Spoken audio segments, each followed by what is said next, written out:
элдин көпчүлүгү кайсы анимацияны билет? Эң жакшы билген анимацияны деген это Мурас билишет ошо. Мурас ал эмне?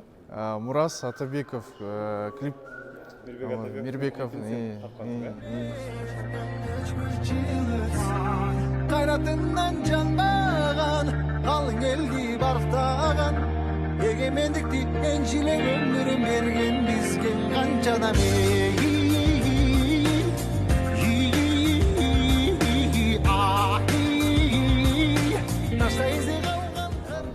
Кантип ал стилди сындаган? Ал стилди өзүбүз эле жасаганбыз. Тилек Асеков Тилек менен чогуу экөөбүз жасаганбыз да. Ал кезде биз биринчи анимациябыз студент кезибизде жасаганбыз. Биринчи курста Санкт-Петербургда окуганбыз. Анан ошол жерде биринчи жолу анимация тартканда ошондой өзүбүз билбейм кандай стилин өзүбүз эле тапканбыз. Мындай эле тартып, мындай болот экен, тигиндей болот экен, мындай көргөзсө болот экен деп өзүбүз мындай чернилаларды А4ге мындай кылып видеого тартып, анан ошо графикасын чыгарып, Photoshop, Premiere, After Effects деген программаларды биринчи үйрөнүп атканбыз да.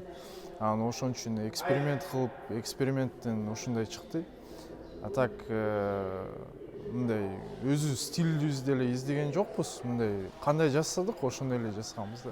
Сен Санкт-Петербургда ошол анимацияны окудуңбу? Жок, мен деген дизайн интерьера дегенге окугам, факультет. Тилек деген эме дизайн, транспортный дизайнда окугам да. Бирок азыр профессия менен иштей элебиз. Анимацияга жакшы көрүп атабыз да, анимация кылгыбыз келип атат, өзүбүздүн мультфильмибизди жасагыбыз келип атат, ошондой да. Анан сен тез чыгып турасың негизи ушундай фестивалдарга дүйнөдө? Жок, ошон үчүн биринчи жолу бияка приглашение келди.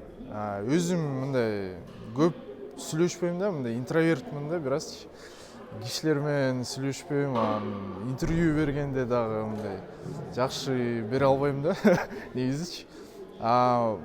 Мындай өзүбүз эле акырын эле мастерскойдо иштеп, Тилек менен акырын иштей беребиз, ошо. Бул фестиваль сага эмне берет?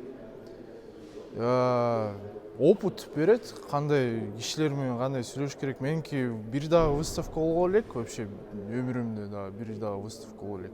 Анан ушул жерге көргөзүп ушинтип келдим, ошо. Ошондой. Анан анимация жөнүндө айтсаң, кыскача, эмне үчүн анимация, анын келечеги барбы Кыргызстанда? Кыргызстанда анимация аябай слабый да, жок негизи. Вообще не только в Кыргызстане, эме Казакстанда, Өзбекстанда, Средней Азии, СНГ жактарда жок да, анимациячы жакшы. Анткени деген өзүнүн тарыхын айтып бербейт да. Баары эле мындай иностранный, американский персонаждардан историясын окшоштуруп айтып беришет да. Мындай өзүбүздүн тарыхыбызды, өзүбүздүн легендаларыбызды айтып берген анимация жок. Анан ошон үчүн Кыргызстанда мындай чоң эмеси бар да, потенциалычы. Ошондой кишилер пайда болуп жасаса анимацияны, ошондой. Ошо менин максатым ошондой. Тилек экөөбүздүкү ошондой да. Анимацияны жасап, чоң экрандарга чыгарган деген максаттар бар. Ошо. Манасты жасаса болобу? Толугу менен анимация. Манасты жасаш үчүн аны деген өзүң деңгээлиң келиш керек да, мындай возрастың келип, историяны жакшы билиш керексиң. Азыр мисалы үчүн мен деген Манасты тарта албайм деп ойлоп атам да. Анткени Манас деген аябай мындай сложный персонаж да. Аны бетин көргөзбөш керек, же бетин көргөзсөң анда мындай достойный тартыш керексиң да сүрөттүчү, потому что кандай сен тартсаң, ошондой кишилер воспринимать этип калышат да, өзүнүн подсознаниясыначы. Ошон үчүн анын деген Манас жөнүндө тартпай, наоборот, допустим, легенду можно рассказать про про самого первого монастыря, допустим. Никто же не знает, кто самый первый монастырь. Как кантип ошого мындай видениялар келген, кантип эмне жөнүндө ойлонуп атканын, ошонун баарын айтса болот. А Манас жөнүндө Манас деп элбей, башка легендалар бар да.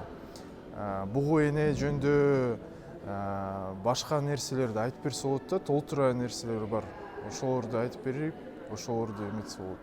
А так анимация жөнүндө, анимация аябай мага жагат. Анимация менен мен эч качан не перестану заниматься, ошо. Ошондой.